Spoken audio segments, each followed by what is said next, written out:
915년경 철원 태봉국 궁궐에 죽음의 침묵이 흘렀습니다.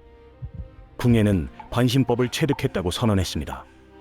사람의 마음을 꿰뚫어 본다는 신의 눈이라고 그가 누군가를 의심하면 처형이 뒤따랐습니다. 그러나 그는 알지 못했습니다. 이 공포가 결국 자신의 왕좌를 무너뜨릴 것이라는 사실을. 9세기 신라 왕궁 단오날 한 아이가 태어났습니다. 아이는 태어나면서부터 이가 나 있었고 일관이 왕에게 고했습니다. 이 아이는 장차 나라의 해가 될 것입니다. 허난왕 또는 경운왕. 왕은 그 아이를 없애라 명했습니다. 유모가 떨어지는 아이를 받았으나 손가락이 아이의 눈을 찔러 애꾸눈이 되었습니다. 유모는 목숨을 걸고 그 아이를 숨겨 키웠습니다. 이름은 궁예. 버림받은 왕자의 삶이 시작되었습니다. 10여 세의 궁예는 자신의 출생을 알고 3달사로 들어가 머리를 깎았습니다. 스스로 법령을 선종이라 지었습니다. 891년 신라는 이미 뼈대만 남았고 전국이 군웅할 거 했습니다. 궁예도 3달사를 떠났습니다. 두 번의 양길이 그의 능력을 알아봤습니다. 894년 10월 염주를 점령하며 3,500명의 병력을 손에 넣었습니다. 병사들이 그를 장군으로 추대했습니다. 세력이 커지자 양길과 충돌했지만 궁예가 선제 공격으로 격파했습니다. 901년 7월 궁예는 왕을 칭했습니다. 국호는 후고구려. 그의 진격은 파죽지세였습니다. 한산주, 충주, 청주를 연이어 장악했습니다.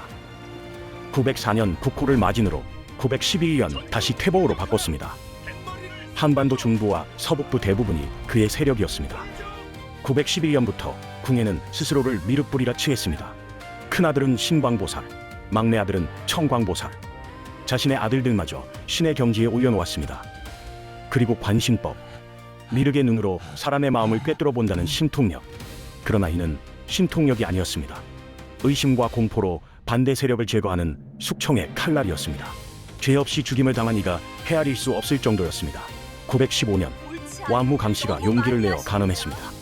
삼국사기는 끔찍한 기록을 남깁니다. 불에 달군 쇠방망이로 왕후를 죽였다고 신광보살, 청광보살이라 불렀던 두 아들마저 자신의 손으로 죽였습니다.